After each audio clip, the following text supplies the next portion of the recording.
नमस्कार, मैं हूं ब्रिज द्विवेदी। आप देख रहे हैं सोने चांदी के बाजार से जुड़ा खास बुलेटिन बुलियन मीटर। आज के सेशन की बात करें तो सोने चांदी में बड़ी गिरावट देखने को मिल रही है। चांदी की बात की जाए तो कॉमेक्स पर 3.5% के करीब की गिरावट देखने को मिल रही है। $64 पर चांदी ट्रेड कर रही है।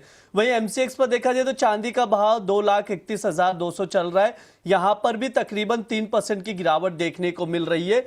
गोल्ड में भी गिरावट कंटिन्यू है। कॉमेक्स पर $4160 के करीब का भाव चल रहा है। 2% की गिरावट हम लोग देख रहे हैं। घरेलू बाजार में भी एमसीएक्स पर भी गोल्ड में गिरावट देख रहे हैं। करीब 2% का 1,46,600 का भाव चल रहा है। ऐसे में ट्रेडर्स क्या रणनीति बनाए? क्या यहां से सोने चांदी में और गिरावट देखने को मिलेगी? कौन से लेवल्स हैं, कहां पर सपोर्ट बनेगा, सब कुछ समझेंगे, बातचीत करेंगे। हमारे साथ जुड़ रहे कमोडिटी समाचार सिक्योरिटीज के को फाउंडर हेड ऑफ रिसर्च अंकित कपूर जी और एसएमसी ग्लोबल सिक्योरिटीज की कमोडिटी की रिसर्च हेड वंदना भारती जी। आप दोनों का बहुत बहुत स्वागत है द बोनस में। जी नमस्कार।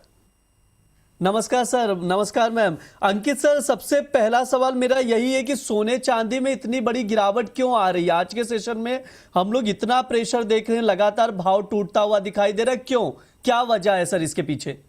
देखिए, ग्लोबल मार्केट जो स्क्यूज हैं वो सारे के सारे इस समय गोल्ड के लिए नेगेटिव बनते जा रहे हैं। हमने लास्ट टाइम से बहुत तेजी देखी थी, उसके बाद में अब यहाँ पे लगातार नेगेटिविटी है। बहुत सारी बातें निकल के आई थी कि अगर डील खत्म हो जाएगी तो डील खत्म होने के बाद में आपको गोल्ड सिल्वर के अंदर तेजी देखने को मिलेगी, लेकिन डील अभी तो एमओयू साइन हुआ है आज। अब बाकी देखना है कि आज किस तरह की सिचुएशन निकल के आती है, क्योंकि दोनों तरफ से स्टेटमेंट लगातार जारी है। डोनाल्ड ट्रंप की तरफ से भी स्टेटमेंट है कि अगर ये आगे बात नहीं बढ़ती है तो फिर हम बहुत अधिक हमला कर सकते हैं। वही अगर मैं ईरान के प्रेसिडेंट की बात करूं, उन्होंने भी यही चीज बोली है कि अभी बातचीत हुई है तो हमारे यहाँ पे अभी सेटलमेंट्स की कोशिश करी जा रही है, लेकिन वो डोनाल्ड ट्रंप की जिद थी जिसकी वजह से हमने ये सेटलमेंट करा है, एमओयू साइन करा है। लेकिन अगर हमारे हितों की रक्षा नहीं होती है तो हम इसको आगे फॉरवर्ड नहीं कर पाएंगे। तो अभी देखिए, तनातनी तो अभी दोनों तरफ से देखने को मिल रही है और तनाव अभी दोनों तरफ से जारी है। जब तक ये डील पूरी नहीं हो जाती तब तक अभी मार्केट सेंटिमेंट्स अभी इतने अच्छे होते नजर नहीं आ रहे हैं। और एक और चीज है, जब हम इस कोई भी चीज यहाँ पे देख रहे हैं लेकिन उसका इंपैक्ट गोल्ड पे पड़ता हुआ नजर नहीं आ रहा है, कोई भी प्राइसेस को यहाँ पे सपोर्ट नहीं मिल रहा है, इसका मतलब ये है कि यहाँ पे नेगेटिविटी और है। एक चीज यहाँ पे और देखनी होगी, डॉलर इंडेक्स 100.50 के लेवल को क्रॉस कर गया है। लास्ट टाइम जब मैंने आपसे बात करी थी तो मैंने यही बोला था, अगर इसने 100.50 का लेवल क्रॉस कर दिया तो डॉलर इंडेक्स में एक बड़ी तेजी देखने को मिलेगी। वही हमको यहाँ पे देखने को मिल रही है, जिसकी वजह से गोल्ड के प्राइसेस यहाँ पे दबाव में हैं। आने वाले टाइम में अभी और दबाव देखने को मिलेगा, चाहे गोल्ड हो चाहे सिल्वर हो। ऊपर के लेवल पे ट्रेडर्स को थोड़ा सा कॉशियस होकर रहना चाहिए। एक चीज मैं इसके अंदर और नोट करूंगा कि यहाँ पे फेड के जो नए वो हैं चेयरपर्सन है, उन्होंने क्लियरली एक चीज बोली हुई है कि हम आगे कोई भी डेटा इस तरह का फोरकास्टिंग नहीं करेंगे जिसके कारण मार्केट के अंदर वॉलिटिलिटी क्रिएट हो। इसका भी एक मेजर कंसर्न है, जिसकी वजह से हमको यहाँ पे थोड़ा सा दबाव देखने को मिल रहा है। इंटरेस्ट रेट कट होगा नहीं होगा वो तो बात की बात हो गई है, लेकिन अभी जिस तरह के सिनेरियोज बने हुए हैं वहां पे मुझे गोल्ड के अंदर तेजी नहीं लग रही है। ठीक है, मैम आपसे भी राय लूंगा। मिडल ईस्ट से जो अपडेट आए हैं उसको मैं दर्शकों को बता दूं एक शॉर्ट में, फिर मैं उस पर आपसे ओपिनियन लूंगा। जिस तरह की स्थिति थी, तनावपूर्ण स्थिति थी, लगातार युद्ध हो रहा था, उसमें विराम लग गया, पीस डील भी हो गई यहां पर अमेरिका ईरान के बीच। लेकिन जिस तरह से इजराइल का बयान आ रहा है, इजराइल कह रहा है कि लेबनान से हम पीछे नहीं हटेंगे। इसके अलावा अमेरिकी उपराष्ट्रपति जेडी वेंस ने इजराइल की आलोचना भी की है, कहा है कि अंतर्राष्ट्रीय स्तर पर इजराइल अलग थलग पड़ चुका है। मैम कैसे देख रहे हैं इस सिनारियों को? क्या यहां पर इजराइल और अमेरिका दोनों के विचार और सोच अलग हो चुकी है यहां पर? क्योंकि अगर अमेरिका ईरान के बीच डील भी हो गई लेकिन अगर इजराइल नहीं मानता है तो आगे भी स्थिति कुछ इसी तरह से बनी रह सकती है। जी ब्रिजी, ये आपने सही कहा है, क्योंकि अगर ओवरऑल जियो पॉलिटिक्स को देखा जाए तो ईरान जो है वो इसराइल के करीब है, यूएस जो है वो काफी दूर यहाँ पे रह रहा है। और जो इसराइल की समस्या थी, चाहे वो न्यूक से लेके हो चाहे वो यूरेनियम रिच प्रोग्राम को लेके हो, वो यहाँ पे सुलझती हुई नजर नहीं आ रही है, जिसकी वजह से इसराइल को यहाँ पे कोई फायदा होता हुआ नहीं दिख रहा है इस पीस डील से बहुत ज्यादा। और उनका जो लॉन्ग टर्म समस्या है वो वहीं के वहीं है, शायद ये उनकी नाराजगी की वजह है। और वो यहाँ पे एक परमानेंट सोल्यूशन चाह रहे थे इस तनाव के बीच में, हालांकि वो आता हुआ नहीं दिखाई दे रहा है, जिसकी वजह से 24 घंटे के अंदर हम लोगों ने देखा है कि जो पीस डील साइन भी हुआ, लगातार यहाँ पे हमले फिर से हो रहे हैं इसराइल की तरफ से। ईरान ने भी रिटेलिएट किया, तो मार्केट में एक अफरा तफरी मची हुई है। और इस पीस डील को लेके जो कि इतने मुश्किलों के बाद यहाँ पे हुआ है, उसमें थोड़ा सा संशय जो है वो लग रहा है, क्योंकि यहाँ दो कंट्री नहीं इन्वॉल्व है, यहाँ पे यूएस के साथ साथ इसराइल भी इन्वॉल्व है और उस साइड से ईरान के साथ साथ मतलब या लेबनान भी है यहाँ पे। तो मेरे ख्याल से यहाँ पे थोड़ी सी जो कंफ्यूजन वाली स्थिति है, जियो पॉलिटिक्स जो है अभी पूरी तरीके से संभलती हुई नजर नहीं आ रही है।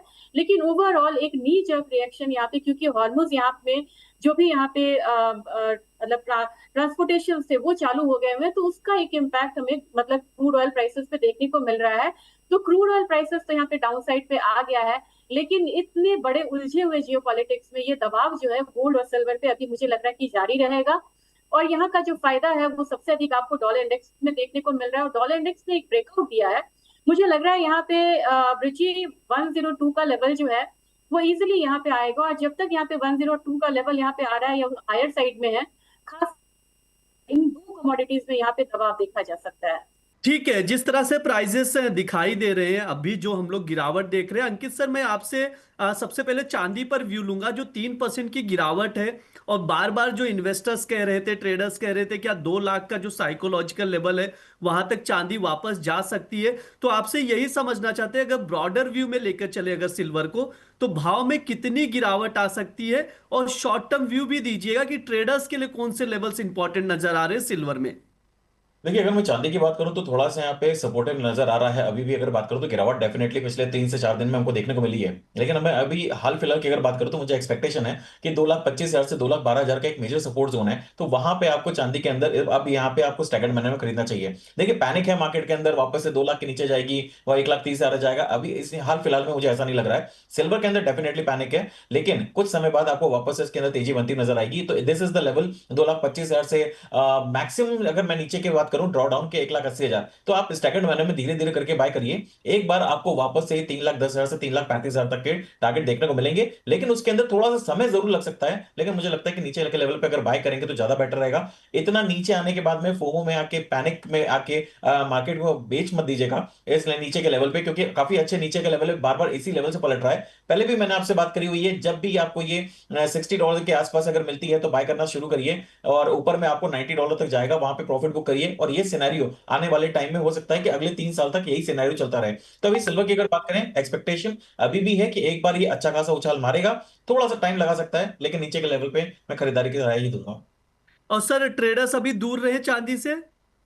हाँ, देखिए, जो ट्रेडर्स हैं वो दूर हैं, लेकिन जो निवेशक हैं वो 2,25,000 से निवेश अपना धीरे धीरे करके चालू कर सकते हैं। मैक्सिमम साइड की इस टाइम की अगर मैं गिरावट बोलूंगा तो 1,80,000, लेकिन वापस से आपको उछाल देखने को मिलेगा ना ऊपर की साइड में। तो निवेशक जो है वो धीरे धीरे स्टैगर्ड मैनर में खरीदारी करके चलें, लेकिन जो ट्रेडर हैं वो अभी शॉर्ट टर्म में ट्रेडिंग करके चल सकते हैं। अभी इस लेवल पे, नीचे के लेवल पे मुझे लगता है बेचना काफी रिस्की हो सकता है। ठीक है मैम, आपका क्या व्यू है चांदी को लेकर, कैसे देख रहे हैं, कौन से लेवल्स इंपॉर्टेंट नजर आ रहे हैं, कहीं सपोर्ट दिख रहा है या ये गिरावट ऐसी ही जारी रहेगी? ब्रिजी, मुझे लग रहा है यहाँ पे कि थोड़ा सा जो फॉल है, जो स्मॉल यहाँ पे रिटेलर्स है वो निकलते नजर आएंगे, लेकिन यही वो मौका है ब्रिजी जब इंस्टीट्यूशनल बायर्स जो है वो एंटर करेंगे, क्योंकि 61.5 यहाँ पे हम लोगों ने देखा है कि 3 बार ये मार्केट जो है रिटर्न आई है, और वही लेवल मुझे लग रहा है अभी भी कि 61.5 एक बहुत क्रूशियल लेवल होगा, इसे वॉच करना चाहिए। और वहां से ये कमोडिटी वापसी हो सकती है, तो अभी $2 $2.5 की गिरावट और यहाँ पे मैं मान के चलूंगी कि होगा। और एमसीएक्स की अगर आप बात करेंगे तो ये कहीं ना कहीं अब मुझे लग रहा है थोड़ा सा हायर लेवल यानी कि 220 वाला जोन जो है, ये जोन एक बार आ सकता है और वहां से बाइंग रिटर्न आ सकती है। ठीक है, ये मैम की राय है सिल्वर को लेकर, तो उसके अकॉर्डिंग आप लोग रणनीति बनाकर चल सकते हैं। अंकित सर एक बार गोल्ड पर व्यू दे दीजिए, ट्रेडर्स क्या करें, गोल्ड में क्या रणनीति बनाए, क्योंकि गोल्ड में भी हम लोग आज के सेशन में बड़ी गिरावट देख रहे हैं, करीब करीब 2% टूटा हुआ है गोल्ड। घरेलू बाजार में देखिए 1,46,400 का भाव चल रहा है, इंटरनेशनल मार्केट में भी गिरावट देखने को मिल रही है। क्या यहां से प्राइसेस $4,000 या उसके नीचे भी जाते हुए दिखाई दे रहे हैं क्या? बिल्कुल। यहाँ पे अगर मैं बात करूंगा, इस समय मैं दोनों अपोजिट में देख रहा हूँ। मैं सिल्वर देख रहा हूँ कि काफी सपोर्टिव लेता हुआ नजर आएगा, तो पैनिक अगर करता है तो, लेकिन गोल्ड में आपको अच्छा खासा पैनिक यहाँ पे देखने को मिलेगा। गोल्ड के अंदर मैं बिल्कुल भी खरीदारी की राय नहीं दूंगा। ऊपर कोई भी उछाला मिलता है तो बिकॉली करिए। मुझे इस समय गोल्ड ज्यादा नेगेटिव दिख रहा है as compare to silver. Silver ने जिस दिन पे गोल्ड का नेगेटिविटी अगर है और गोल्ड ने सिल्वर ने बाउंस बैक करा, तो सिल्वर ज्यादा बाउंस बैक करेगा, गोल्ड इतना बाउंस बैक नहीं करेगा। अभी भी मेरी एक्सपेक्टेशन है कि आने वाले टाइम में आपको गोल्ड जो है 4,000 का लेवल, और 4,000 का लेवल अगर टूटता है तो $3,600 तक के लेवल्स हमको देखने को मिल सकते हैं। कोई भी उछाला अगर मिलता है तो बिकवाली की सलाह रहेगी। जब तक 4400 का लेवल नहीं ब्रेक करता है तब तक मुझे तेजी करके यहाँ पे उम्मीद नहीं करूंगा। और 4400 का लेवल अगर ब्रेक करता है, खुदा ना खास्ता कोई ऐसी न्यूज आती है, तो भी मैं वहां पे तेजी करके काम नहीं करूंगा। गोल्ड की अगर बात करूं तो गोल्ड के अंदर इस समय मैं काफी नेगेटिव हूं। ठीक है, गोल्ड को लेकर असर निगेटिव है, यानी यहां से प्राइसेस और टूटते हुए दिखाई दे सकते हैं। मैम आपका क्या व्यू है, गोल्ड को कैसे देख रहे हैं, ट्रेडर्स को क्या सजेशन देना चाहेंगे? मैं यहाँ पे ब्रिजी कह रही थी कि 4040 जो हमारा रिसेंट यहाँ पे लो लगा था वहां तक जाने की ये कमोडिटी एक बार फिर से कोशिश कर सकती है, क्योंकि दबाव आ रहा है डॉलर इंडेक्स से भी। तो वहां पे मुझे लग रहा है कि एक बार प्राइसेस 4040 के करीब आके यहाँ पे रुकता हुआ नजर आएगा, वहां से रिवर्सल देखने को मिल सकते हैं। हमारा बाजार बहुत ज्यादा रिएक्शन नहीं देगा, डिस्पाइट कि यहाँ पे रुपी यहाँ पे काफी अप्रिशिएट हुआ है। ये लेवल रहेगा आपको 1,43,000 से 1,42,000, यहाँ पे आके मुझे लग रहा है कि एक बार फिर से जिस तरीके से बाइंग आई थी रिसेंट करेक्शन पे, उस तरीके की बाइंग फिर से यहाँ पे आती हुई नजर आ सकती है। ठीक है, ये मैम का व्यू है गोल्ड को लेकर, तो उसके अकॉर्डिंग आप लोग रणनीति बनाकर चल सकते हैं। अंकित सर, वीकली सेटअप में आपसे जानना चाहूंगा, क्योंकि मंडे मार्केट जब खुलेगा तो आज के लिए कौन सा क्लोजिंग इंपॉर्टेंट है गोल्ड सिल्वर के लिए, आगे के मूवमेंट के लिए? देखिए, गोल्ड ने जिस तरह से नेगेटिव बनाई है, तो अगर 1,46,400 जो लास्ट वीक का लो है उसी के लो के नीचे अगर क्लोज होता है, तो 1,46,400 के नीचे अगर क्लोज होता है, तो मान के चलेगा कि नेक्स्ट वीक में एक्सपेक्टेड टारगेट रहेगा 1,38,000 के आसपास। तो करीब 7 से 8 हज़ार रुपए की गिरावट यहाँ पे और देखने को मिल जाएगी। तो एक्सपेक्टेशन यही है कि कोई भी उछाला अगर मिलता है तो आप इक्वाली करें। गोल्ड के अंदर आपको खरीदारी तब तक नहीं करनी है जब तक कि 1,55,000 का लेवल क्रॉस नहीं कर जाता। जब तक 1,55,000 का लेवल क्रॉस नहीं करता है तब तक आपको पोजिशनल खरीदारी नहीं करनी है। नीचे के लेवल पे 1,38,000 1,37,000 के आसपास मिलता है तब जाके कोशिश करी जा सकती है, लेकिन आज की वीकली क्लोजिंग 1,46,400 के नीचे काफी इंपॉर्टेंट रहेगी। ठीक है, वीकली क्लोजिंग के जो लेवल्स बता रहे हैं सर वो देखकर चल सकते हैं। मैम सिल्वर का आप बता दीजिए प्लीज, वीकली सेटअप क्या रहेगा?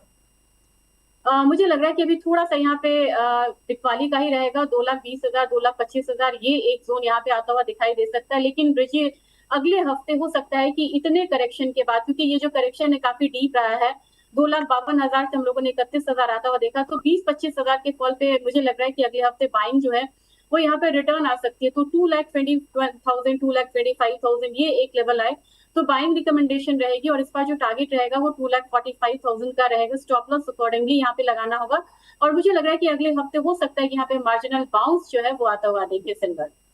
ठीक है, ये मैम की राय है सिल्वर को लेकर। तो जो लेवल्स बताए जा रहे हैं उस पर आप लोग नजर बनाकर चलिए। लगातार हम लोग प्रेशर देख रहे हैं, गोल्ड सिल्वर में गिरावट देखने को मिल रही, तो जो भी ट्रेडर्स है सावधानी से ट्रेड करें।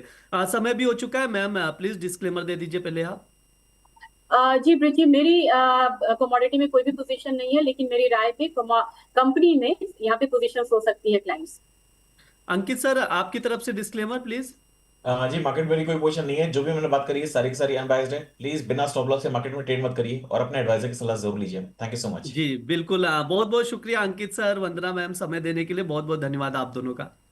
ये हमारा बुलियन मीटर शो है। इस दौरान गोल्ड सिल्वर पर हम लोग विस्तार से बातचीत करते हैं, उसके फंडामेंटल डिस्कस करते हैं, टेक्निकल लेवल समझने की कोशिश की जाती, कुछ टॉपिक्स भी रिकमेंड किए जाते हैं जिन पर आप लोग नजर बनाकर चल सकते हैं। इसके साथ आप लोग कमोडिटी में अगर ट्रेडिंग करना चाहते हो तो धन ऐप का इस्तेमाल कर सकते हैं। टेक्निकल चार्ट और कई तरह की फैसिलिटीज है जिसका फायदा आप लोग उठा सकते हैं। लिंक डिस्क्रिप्शन बॉक्स और चैट बॉक्स में दिया गया है, वहां जाकर आप धन ऐप डाउनलोड कर सकते हैं।